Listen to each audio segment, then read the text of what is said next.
जम्मू कश्मीर में राज्यसभा के साथ साथ दो असेंबली सीट्स के लिए बाईपोल हो रहा है और उसके लिए गहमा गहमी बढ़ गई है। पीडीपी की अगर बात करें तो पीडीपी भी खासकर असेंबली इलेक्शंस में बहुत ज़्यादा उत्साहित है, उसके लिए काम कर रही है, उनकी एक्टिविटीज़ बढ़ी है। राज्यसभा में सिर्फ 3 सीटें हैं उनकी असेंबली में, तो इसलिए ज़्यादा उस पर कोई ज़्यादा पार्टी को ज़्यादा उस पर उम्मीद नहीं है। लेकिन पार्टी किस पार्टी को वोट दे सकती है या सपोर्ट कर सकती है, उस पर सबकी नजरें रहेंगी। मेरे साथ इस पर बात करने के लिए है पीडीपी के सीनियर लीडर वीरेंद्र सिंह सोनू।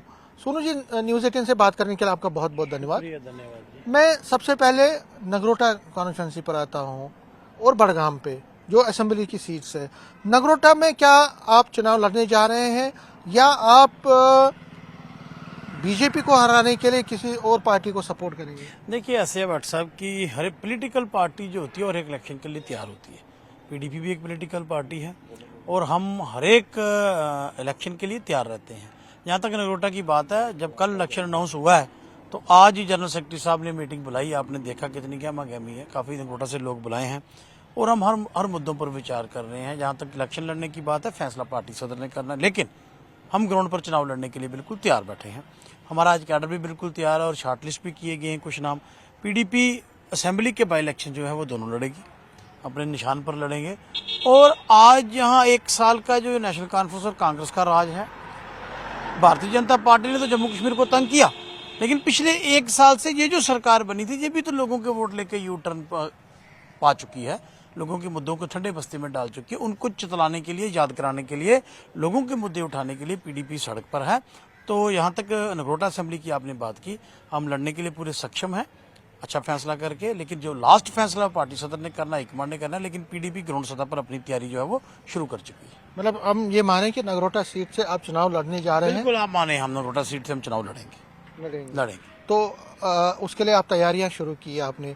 लेकिन अगर हम नगरोटा की बात करें, नगरोटा कॉन्स्टिट्यूंसी से, तो मेन मुकाबला तो नेशनल कॉन्फ्रेंस का और बीजेपी का था 2024 में, और उससे पहले की भी अगर हिस्ट्री देखें तो वहां से बाकी पार्टियों को कुछ खास नहीं मिला है, कांग्रेस भी कुछ नहीं कर पाई। आप क्यों इतना दमखम से एक तरह से क्लेम कर रहे हैं कि आप कुछ करने वाले हैं? देखिए, ऐसे है कि मैंने पहले कहा, पॉलिटिकल वर्कर का क्या काम होता है, पॉलिटिकल पार्टी का क्या काम होता है कि लोगों के मुद्दे जो है जनता की कचहरी में लेके जाने हैं। यहाँ तक आपने कहा, हमने 2002 में भी लड़ा था, 2008 में भी लड़ा था चुनाव, जब हम लड़ते रहे हैं और पार्टी अच्छे वोट भी वहाँ से लेती रही है। तो लेकिन आज पॉलिटिकल फोर्सेस का क्या काम है, जहाँ तक आज पॉलिटिकल हम माना जाए, आज जम्मू कश्मीर के हालात कहाँ हैं?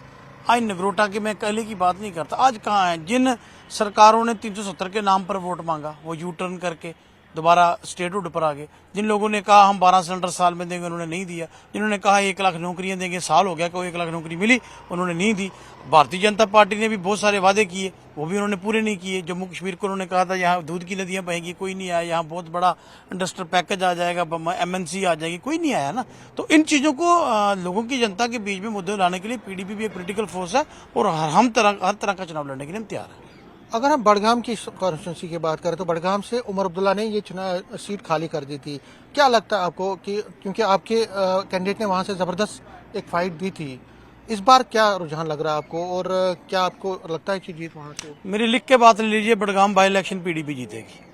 मैं आपसे कह रहा हूँ, आज भी हमने पिछली बार भी बहुत अच्छी फाइट, क्योंकि एक वेव थी, लेकिन 1 साल में लोग समझ चुके कि उनके साथ, जम्मू कश्मीर के लोगों के साथ क्या हुआ। और अब बड़गाम देखिए, जब चुनाव होगा, रिजल्ट आएगा, मैं आपसे बात करूंगा।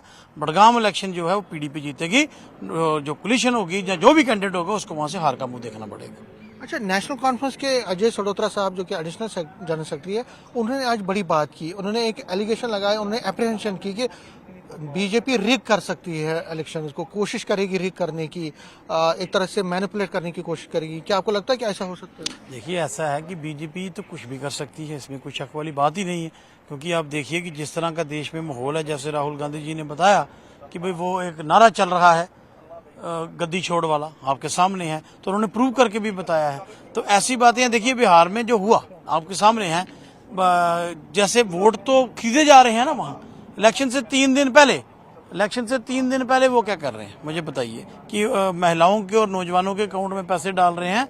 और ऐसी चीज जो है, मैं ये समझता हूँ कि अगर अजय सडोत्रा साहब ने कहा है तो उनके पास कोई जानकारी होगी, उनके पास कोई ऐसी चीज होगी तो जिसके बाद आप उन्होंने कहा, लेकिन ये बात है कि बीजेपी हर एक तरह के हथकंडे जो है चुनाव में बरतती है। मतलब आपको लगता है कि रिगिंग भी हो सकती है? देखिए, मैं ये नहीं कहता कि रिगिंग ही हो सकती है, लेकिन हर तरह के हथकंडे वो बरती है, उनमें से एक हथकंडा ये भी हो सकता है। जैसे सोता साहब ने कहा, मेरे से ज्यादा वही जानते होंगे जिन्होंने कहा है, शायद उनके पास कोई खबर होगी, लेकिन वो कर सकते हैं, इसमें कोई शक वाली बात नहीं। तो आप चाहते हैं कि इलेक्शन कमीशन इस पर संज्ञान ले? और भाई, इलेक्शन कमीशन को तो बहुत सारे संज्ञान लेने चाहिए, जितनी शिकायतें उनके पास है उनको उसके ऊपर बात तो करनी चाहिए, लेकिन लोग रोक के आगे कुछ भी नहीं कर सकता। आप जो मर्जी कर लें, जब लोग फैसला करते हैं वो कुछ नहीं कर सकते। अब लोगों ने, कश्मीर के लोगों ने मन बना लिया।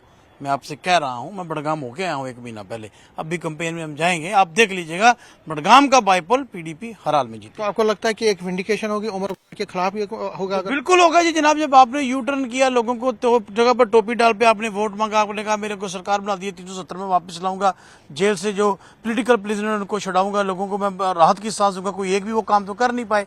उन्होंने कहा था मैं 12 सिलेंडर दूंगा, उन्होंने कहा था 1 लाख नौकरियां दूंगा, उन्होंने बिजली फ्री की बात की थी, जहां से बिजली के मीटर आप प्रीपेड करने जा रहे हो और लोगों के रो के सामने आपने थोड़ी देर वो आम रोका है और आप लोगों के कनेक्शन रोज काटते हो। तो मैं जो समझता हूँ लोग अपना फैसला जो है वो करके दिखाएंगे। अगर हम राज्यसभा की इलेक्शन की हम बात करें, राज्यसभा में आपके 3 सवाल ये है कि आप किसको सपोर्ट करोगे? आप तो बीजेपी को सपोर्ट नहीं करोगे, क्या नेशनल कॉन्फ्रेंस को करोगे उनके कैंडिडेट अगर उठते हैं, या कांग्रेस को करोगे अगर उनका कैंडिडेट उठता है? देखिए, अभी कल ही उसका नोटिफिकेशन हुआ है, जी जी। आने वाले दिनों में स्थिति बिल्कुल क्लियर हो जाएगी, लेकिन इसका फैसला पार्टी की लीडरशिप और पीएसी ने करना है और मैडम महबूबा जी ने करना है। ये बड़ा फैसला है, वो करेंगे, लेकिन आने वाले दिनों में सब कुछ क्लियर हो जाएगा, सबसे पहले आप ही को पता चलेगा। न्यूज़ 18 से बात करने के लिए शुक्रिया। धन्यवाद। कैमरामैन चांद के साथ में समीर भट्ट, न्यूज़ 18 जम्मू।